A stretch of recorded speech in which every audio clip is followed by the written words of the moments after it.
India में जहां दूध दही घी के बिना कोई मील पूरा नहीं होता, मिल्क का अपना एक रिलीजियस सिग्निफिकेंस है। यहाँ तक कि इंडिया के ही एक स्टेट की टैगलाइन है कि देशों में देश हरियाणा जहां दूध दही का खाना। तो ऐसे देश में वीगनिज्म कैसे आया, ये वीगन ट्रेंड कैसे शुरू हुआ, इन सब के बारे में जानते हैं इन learn with filmology with Swati. Let's get started. तो बिफोर स्टार्टिंग दिस वीडियो पहले हम ये समझते हैं कि आखिर वीगनिज्म है क्या। तो हम बड़े मुश्किल से वेजिटेरियन और नॉन वेजिटेरियन का डिफरेंस तो समझ चुके थे। नॉन वेजिटेरियंस वो होते हैं जो प्लांट बेस्ड प्रोडक्ट्स के साथ साथ एनिमल बेस्ड प्रोडक्ट्स भी कंज्यूम करते हैं। वेजिटेरियंस वो होते हैं जो एनिमल फ्लैश, मीट, फिश ये सब नहीं खाते, वो सिर्फ प्लांट बेस्ड प्रोडक्ट्स और डेयरी प्रोडक्ट्स, हनी और कुछ कुछ केसेस में एग्स भी कंज्यूम करते हैं।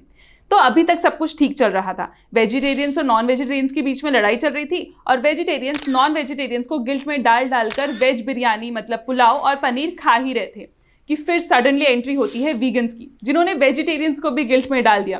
वीगन्स स्ट्रिक्टली सिर्फ प्लांट बेस्ड प्रोडक्ट्स कंज्यूम करते हैं, ये डेयरी प्रोडक्ट्स के साथ साथ हनी और एग्स तक लेना पसंद नहीं करते। यहाँ तक एनिमल से बने हुए प्रोडक्ट्स जैसे लेदर और वुल तक को पहनना पसंद नहीं करते। रीजंस टू एक्सेप्ट वीगनिज्म कई सारे हैं। कुछ लोग क्रुएल्टी अगेंस्ट एनिमल्स मतलब अपने एथिकल रीजंस की वजह से इसे अपनाते हैं, तो कुछ लोग एनिमल एग्रीकल्चर का क्लाइमेट में इम्पैक्ट देखते हुए इसे अपना रहे हैं। लेकिन बहुत सारे लोग इसे अपने हेल्थ बेनिफिट्स के लिए अपना रहे हैं और इनकी तादाद बढ़ती ही जा रही है।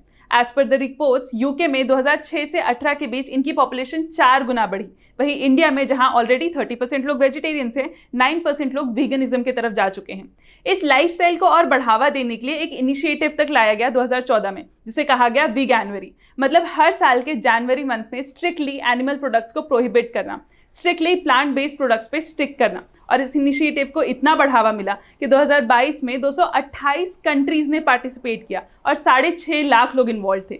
लेकिन अगर आप ऐसा सोच रहे हैं कि वीगनिज्म और वेजिटेरियनिज्म बिल्कुल मॉडर्न कंसेप्ट है और वेस्टर्नाइजेशन की वजह से इंडिया में आया है, तो आप गलत हैं। क्यों? क्योंकि ये प्रैक्टिस बहुत समय से ह्यूमन सिविलाइजेशन और इंडियंस का पार्ट रही है। कहा जाता है कि पूरी दुनिया में पहली बार ये टर्म 500 BCE में ग्रीक के पॉपुलर फिलोसोफर और मैथमेटिशियन पाइथागोरस ने इंट्रोड्यूस किया था। वहीं पहली बार इंडिया में ये टर्म्स का उल्लेख 5th सेंचुरी BC में पाए गए, जहां हिंदुइज्म, जैनिज्म और बुद्धिज्म सब अहिंसा का पाठ पढ़ाते हुए वेजिटेरियनिज्म और वीगनिज्म का प्रचार कर रहे थे। पेंसिल्वेनिया में भी 1732 को स्ट्रिक्ट रिलीजियस सेक्ट फॉर्म किया गया टू प्रमोट वेजिटेरियनिज्म। वहीं इंग्लैंड में पहली वेजिटेरियन सोसाइटी बनाई गई इन 1847। लेकिन वेजिटेरियन से भी अलग एक्सक्लूसिवली वीगन सोसाइटी 1944 में डोनाल्ड वॉटसन द्वारा बनाई गई इन ब्रिटेन।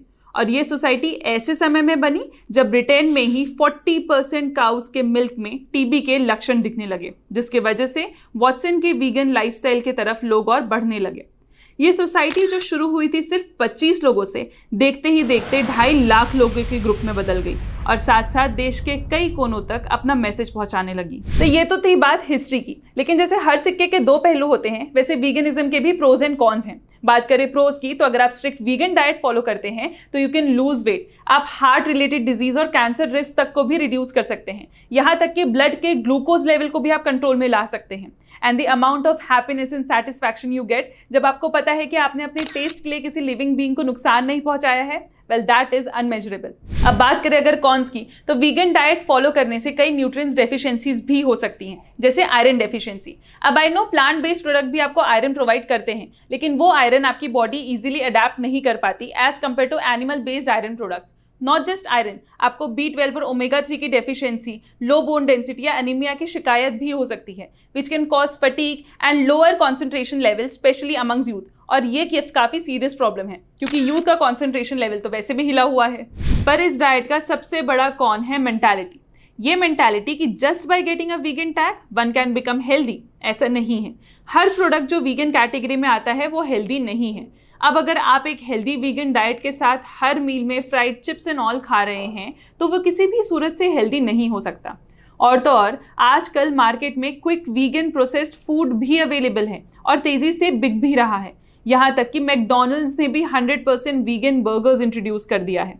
ये प्रोसेस्ड फूड में होता है एडिशनल सॉल्ट, शुगर और fats to make it tastier. इसमें आपके गट बैक्टीरिया को हार्म पहुंचाने के लिए sufficient amount of trans fat और इमल्सिफायर ऐड किया जाता है।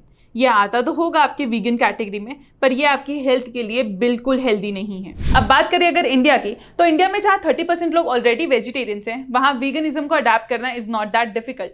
आई नो घी और दही इंडियन मील का एक बहुत बड़ा पार्ट है, लेकिन बाकी कंट्रीज जहाँ एनिमल फ्लेश को कंसिडर किया जाता है, उनके कंपैरिजन में इंडिया में आपको वीगन चॉइसेस ज़्यादा मिलेंगी।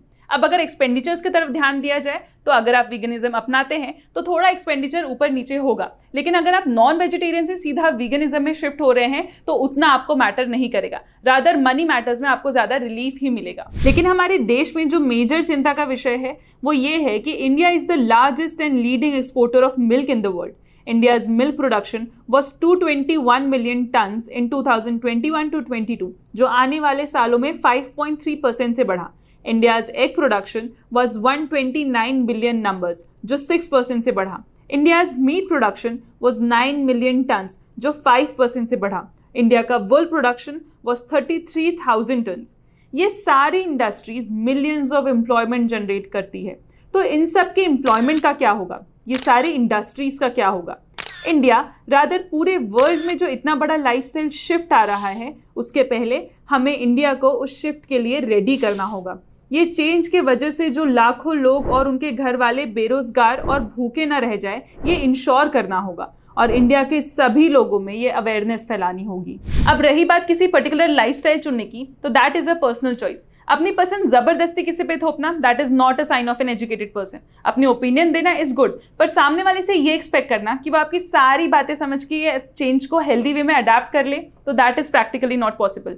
ऑन टॉप ऑफ इट, आप जब सारे डाइट को देखते हैं तो सबके अपने प्रोज एंड कॉन्स हैं। अगर आप नॉन वेजिटेरियन डाइट फॉलो करते हैं तो क्रुएल्टी अगेंस्ट एनिमल्स और एनवायरनमेंट का कंसर्न, अगर आप वेजिटेरियन डाइट फॉलो करते हैं तो न्यूट्रिएंट डेफिशिएंसी का कंसर्न। इसीलिए do not strictly follow a particular lifestyle.